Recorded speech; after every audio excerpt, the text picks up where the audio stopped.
আসসালামু আলাইকুম রহমতুল্লাহি ওবরকাতুহু। সম্মানিত দর্শক, বাংলাদেশ নিয়ে দিল্লির যে চক্রান্ত, এটি এখন একেবারে চূড়ান্ত পর্যায়ে। তারা এই ভূখণ্ডের উপর যেভাবে আধিপত্য বিস্তার করার জন্য মাস্টার প্ল্যান করেছিল এবং তাদের একটা দাবিদার সরকার সবসময় এখানে প্রতিষ্ঠিত করার যে চেষ্টা করেছিল তারা অতীতকালে, সেই সিদ্ধান্ত থেকে তারা বের হয়ে গিয়েছে। এর কারণ হলো স্বাধীনতার পর বারবার তারা ধরা খেয়েছে। যেমন ১৯৭১ সনে যে মুক্তিযুদ্ধ হলো, এখানে ভারতের যে অংশগ্রহণ এবং সৈন্য সমাবেশ, এটি নিয়ে জেনারেল আরোরা এবং জেনারেল মানেক্সট, যিনি তৎকালীন সেনাপ্রধান ছিলেন, তাদের সাম্প্রতিক কিছু সাক্ষাৎকার এবং কথাবার্তা একেবারে সামনে চলে এসেছে। প্রথম ঘটনা হলো যে ইন্দিরা গান্ধী এখানে সৈন্য সমাবেশ করেছিলেন মূলত বাংলাদেশকে দখল করার জন্য, বাংলাদেশকে স্বাধীনতা দেওয়ার জন্য নয়। এবং এই বিষয়টি জেনারেল মানেক্সট, যিনি সেনাপ্রধান ছিলেন, বুঝতে পারেননি। তো যখন স্বাধীন হয়ে গেল বাংলাদেশ, এবং তখন জেনারেল মানেক্সের সঙ্গে ইন্দিরা গান্ধীর যাকে বলা হয় রীতিমতো বাকবিতণ্ডা শুরু হয়ে গেল। এবং তিনি বললেন যে একটা বাংলাদেশকে আপনি স্বাধীন করে দিলেন। তো এই যে তার এই বক্তব্য ওনার নিজের মুখের বলা, সাক্ষাৎকারে বলে, এবং ওনাকে নিয়ে অতি সম্প্রতি খুব একটি নামকরা বায়োপিক হয়েছে, সেখানে আপনারা দেখে নিতে পারেন। দ্বিতীয়ত, যখন বাংলাদেশ স্বাধীন হলো তখন দুটো সমস্যা দেখা দিল। প্রথম সমস্যা হলো ভারত বাংলাদেশের উপর যে আধিপত্য দেখাতে চাইল, ওটা বাংলাদেশ সেনাবাহিনীর পক্ষ থেকে একটা বিরাট অংশ রিভোল্ট করলো মেজর জলিলের নেতৃত্বে, এবং সেখান থেকে জাসদের সৃষ্টি। দ্বিতীয় যে ঘটনাটা ঘটলো বঙ্গবন্ধু আসার পর, 10ই জানুয়ারিতে বঙ্গবন্ধু আসার পর, অর্থাৎ 16 ডিসেম্বর থেকে 10ই জানুয়ারি, এই সময়টিতে সেন্ট্রাল ব্যাংকের অর্থ, টাকা, কড়ি, সোনা দানা এবং বাংলাদেশ মিলিটারির বা পাকিস্তান মিলিটারির যে এই অংশের যে সকল সামরিক অস্ত্রশস্ত্র ছিল, সব ভারত কবজা করে নিয়ে গেছে। এবং আমাদের তখন দুটো শিল্প অঞ্চল ছিল, একটা ছিল চট্টগ্রাম কেন্দ্রিক, আর একটা ছিল খুলনা কেন্দ্রিক, মূলত পাটকল কেন্দ্রিক এই এবং জাহাজ নির্মাণ শিল্প কেন্দ্রিক চালনা বন্দরকে কেন্দ্র করে বিশাল একটা বাণিজ্য ছিল। আর ঢাকাতে তখন আসলে তেজগাঁতে এখানে ছোট ছোট শিল্প কলকারখানাগুলো ছিল, তেজগাঁ শিল্প এলাকা। ঢাকার কাছাকাছি হরদে গ্লাস ফ্যাক্টরি ছিল, আর আদমজি জুট মিল ছিল, টঙ্গীতে ছিল লতিফ বাওয়ানি জুট মিল। কিন্তু মূলত বড় বড় জুট মিলগুলো, শিল্পাঞ্চলগুলো তখন চট্টগ্রাম এবং খুলনা কেন্দ্রিক ছিল। আর নারায়ণগঞ্জ মূলত ব্যবসার জন্য, মানে ট্রেডিং ব্যবসার জন্য তখন বিখ্যাত ছিল। তো ভারতীয় সেনাবাহিনীর যারা কর্তা ব্যক্তি ছিল, তারা এই ডিসেম্বরের 16 তারিখ থেকে বঙ্গবন্ধুর ফিরে আসা পর্যন্ত এই সময়টিতে এমন কিছু কর্মকাণ্ড ঘটায়, যেটা নিয়ে এই মেজর জলিলদের মতো দেশপ্রেমিক যারা সৈন্যবাহিনী, তারা ভারতীয় আর্মির সঙ্গে সরাসরি কনফ্রন্টেশনে যেতে বাধ্য হয়। এটি ভারত স্বাভাবিকভাবে নেয়নি। দ্বিতীয়ত, বঙ্গবন্ধু যখন এলেন, তিনি একেবারে ম্যাজিক্যালি যাকে বলা হয় অন ফায়ার, মানে এয়ারপোর্টে নেমে তিনি একেবারে সবার আগে যখন ইন্দিরা গান্ধীকে বললেন যে বাংলাদেশ থেকে সৈন্য প্রত্যাহার কবে হবে এটা আপনি না বলা পর্যন্ত আমি এই প্লেন থেকে নামবো না বা আপনার সঙ্গে যাব না, আপনাকে এখন এখানে বসে স্বীকার করতে হবে। তো ইন্দিরা গান্ধীর মতো এরকম একজন যাকে বলা হয় পোড় খাওয়া এত বড় রাজনীতিবিদ, বঙ্গবন্ধুর এই যে প্রত্যুৎপন্নমতিত্ব, তার নেতৃত্ব, তার এই দেশপ্রেম, এটার কাছে তিনি রীতিমতো একেবারে ভ্যাবাচ্যাকা খেয়ে গেলেন, এবং তিনি বলতে বাধ্য হলেন যে আমি খুব দ্রুত আপনার যে সামনে জন্মদিন আছে, এই জন্মদিন থেকে আমি সৈন্য প্রত্যাহার শুরু করব। ব্যাস। এরপর স্বাধীন বাংলাদেশে বঙ্গবন্ধুকে ইন্দিরা গান্ধী স্বস্তিতে রাখেননি। তার সঙ্গে এমন সত্যতা শুরু হলো, ফলে ইন্ডিয়ার মদদেই কিন্তু ছাত্রলীগ ২ ভাগ হয়ে গেল এবং যাকে বলা হয় সেই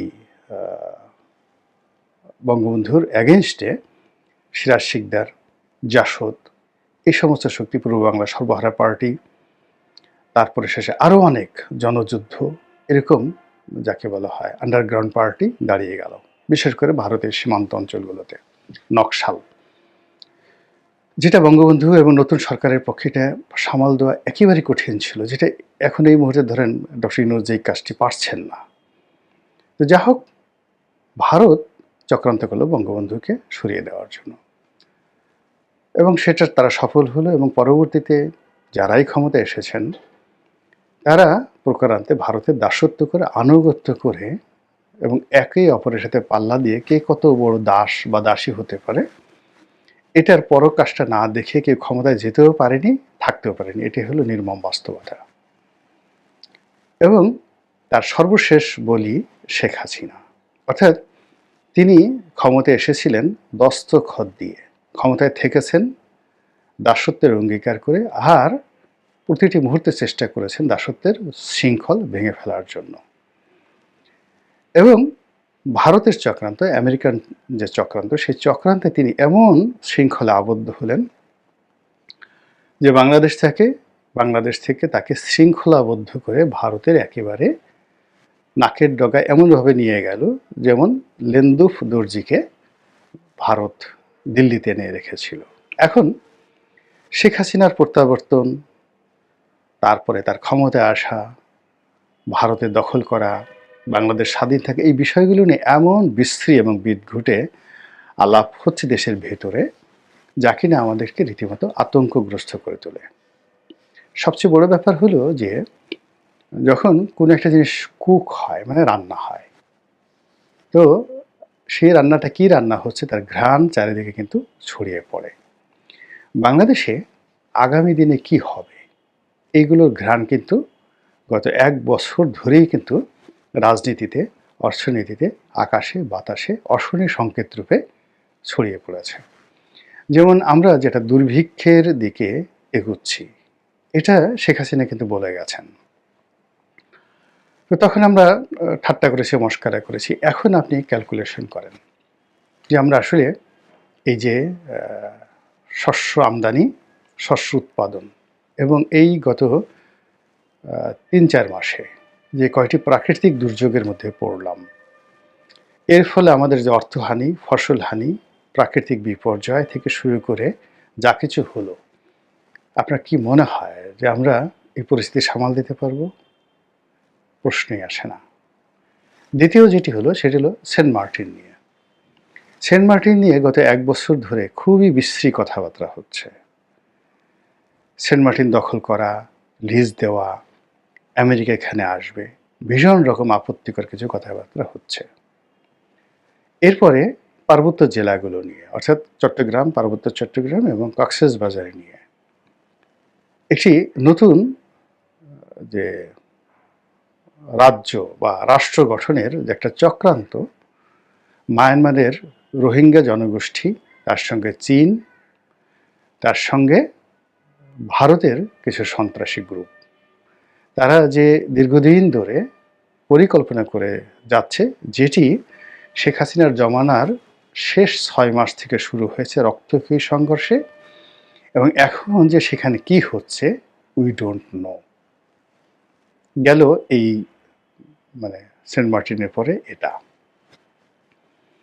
এরপর যেটা হচ্ছে সেটি হলো শেখ হাসিনার ভারতে যে পলায়ন বা ভারতে উড্ডয়ন, আপনি যাই বলেন না কেন, এই ঘটনার পর ভারতীয় পত্রপত্রিকা, মিডিয়া, থিঙ্ক ট্যাঙ্ক, তারা যে প্রচার চালাচ্ছে, প্রোপাগান্ডা চালাচ্ছে দুটো উদ্দেশ্যকে কেন্দ্র করে। সেখানকার সিনিয়র যারা সামরিক জেনারেল থেকে শুরু করে পলিটিক্যাল অ্যানালিস্ট, সাংবাদিক, সাহিত্যিক, বুদ্ধিজীবী ১০ মুখে ভারতীয় সরকারকে প্রলুব্ধ করছে এবং জনমত তৈরি করছে। ভারতীয় ১৩০ কোটি জনগণকে তারা প্রলুব্ধ করছে যে পুরো বাংলাদেশ দখল করা ছাড়া তাদের হাতে কোনো বিকল্প নেই।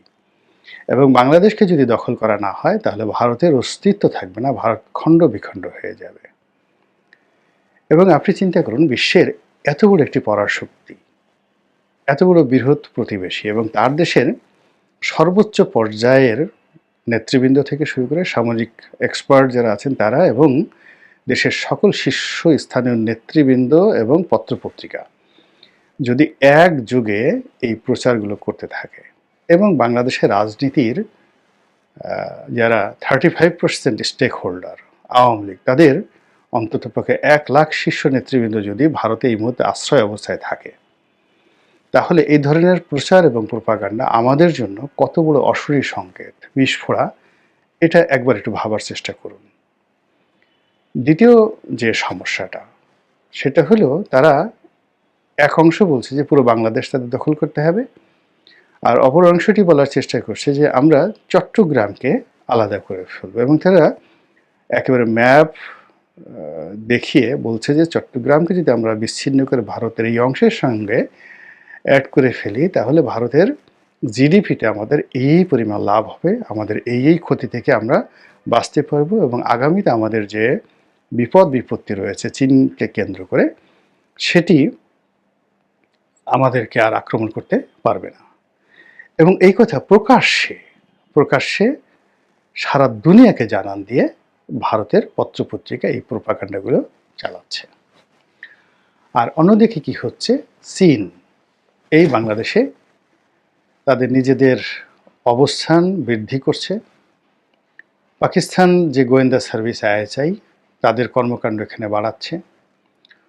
পাকিস্তানের যে সকল এজেন্ট রয়েছে বা এজেন্ডা রয়েছে, পাকিস্তান দীর্ঘদিন ধরে অর্থনৈতিকভাবে তারপরে রাজনৈতিকভাবে ভঙ্গুর অবস্থায়, বিশেষ করে আফগান যুদ্ধে আমেরিকার পরাজয়ের পরে তারা একেবারে বিপর্যস্ত অভ্যন্তরীণ। কিন্তু তাদের যে মিলিটারি পাওয়ার, সেই মিলিটারি পাওয়ারটা অ্যান্টি ভারত সেন্টিমেন্টের কারণে তারা দরকার হলে না খেয়ে থাকবে, কিন্তু ভারতকে অপদস্থ করার জন্য যা কিছু করা দরকার তা সেটা করবে। 1971 সনে যা কিছু হয়েছে এটা পাকিস্তান এখনো মেনে নিতে পারেনি। যদি তারা সেটা মেনে নিত বাস্তবতা, তাহলে তারা প্রকাশ্যে সরি বলতো। তো কাজেই বাংলাদেশকে নিয়ে তাদের যে খেলাধুলা, এটা বন্ধ হয়নি। বাংলাদেশকে স্বাধীন সার্বভৌম রাষ্ট্র হিসেবে স্বীকৃতি দেওয়ার পাশাপাশি তাদের অতীত কর্মকাণ্ডের জন্য তারা কখনো সরি বলেনি এবং তাদের অতীত যারা দোসর, যারা রাজাকার ছিল, আলবদর ছিল, আসাম ছিল, তাদের সঙ্গে তারা এই যোগাযোগ বন্ধ রাখেনি। যেমন বাংলাদেশের কমিউনিস্ট পার্টির দুটো অংশ, একটা চীনপন্থী, পিকিংপন্থী যেটা বলা হতো, আর একটা হলো মস্কোপন্থী।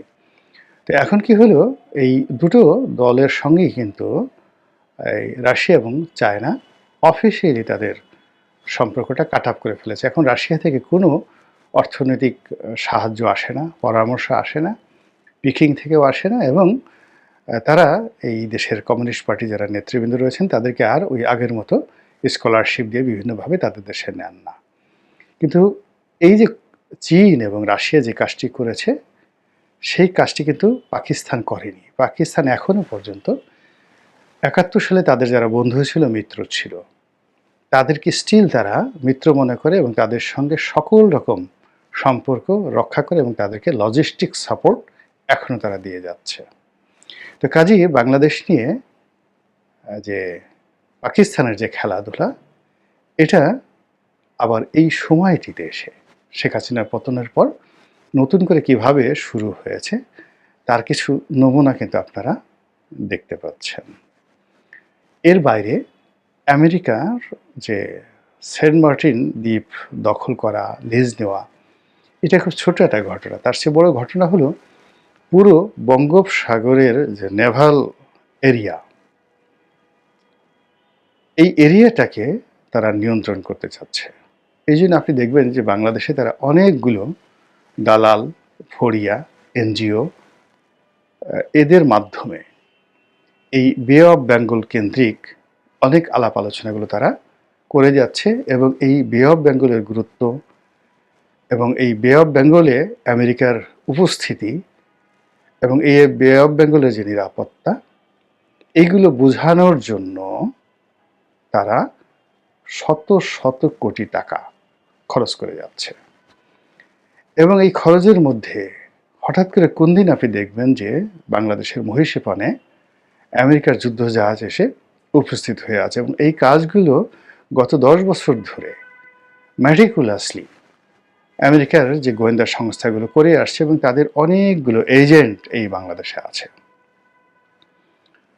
এখানে মোসাদ কাজ করছে, এখানে র কাজ করছে, সিআইএ কাজ করছে, কিন্তু আমরা এই সকল বিষয়াদি বাদ দিয়ে আমরা যে নাকে তেল দিয়ে ঘুমাচ্ছি, এই নাকে তেল দিয়ে ঘুমানোর কারণে আমাদের যে পুরো জাতিসত্তা, সেই জাতিসত্তা যে কোন অবস্থাতে পড়েছে তা একবারও কিন্তু ভাবছি না। আমাদেরকে ভারতের অন্তর্ভুক্ত করার জন্য দিল্লি যে ব্লু প্রিন্ট তৈরি করেছে, কিংবা চট্টগ্রামকে বিচ্ছিন্ন করার জন্য যে প্রোপাগান্ডা চালাচ্ছে, এইগুলোর আমরা সব বিষয়ে কথা বলছি, কিন্তু অনেক মহিলারা বা অনেক পুরুষেরা যেমন নিজেদের গোপনাঙ্গ বা গোপন কর্ম সম্পর্কে একেবারে মুখ বন্ধ রাখে, এবং এই ধরনের আলোচনা হলে তওবা তওবা আস্তাগফিরুল্লাহ বলার চেষ্টা করে। তদ্রূপ ভারতের পক্ষ থেকে যখন এই চট্টগ্রাম দখলের কথা বলা হয়, ভারতের পক্ষ থেকে যখন বাংলাদেশ দখলের কথা বলা হয়, আমেরিকার পক্ষ থেকে যখন বে অফ বেঙ্গল নিয়ে ইন্টারেস্ট দেখাতে বলা হয়, এই ধরনের অনুষ্ঠান তো, এই ধরনের কথাবার্তা তো আমাদের বাংলাদেশে রাষ্ট্রীয়ভাবে যারা করে তাদেরকে ফার্স্ট থিং হলো দে শুড বি আন্ডার, যাকে বলা হয় লিগ্যাল ট্রিটমেন্ট, যে এই জিনিসগুলো কেন তারা করছে। কিন্তু সেগুলো না করে আমরা যেভাবে নাকে তেল দিয়ে ঘুমাচ্ছি, তাতে করে আমাদের এই স্বাধীন দেশ, স্বাধীনতার সার্বভৌমত্ব, এটি যে ভবিষ্যৎ কোথায় যায় একমাত্র আল্লাহ রাব্বুল আলামিন জানেন। আসসালামু আলাইকুম ওয়া রাহমাতুল্লাহি ওয়া বারাকাতুহু।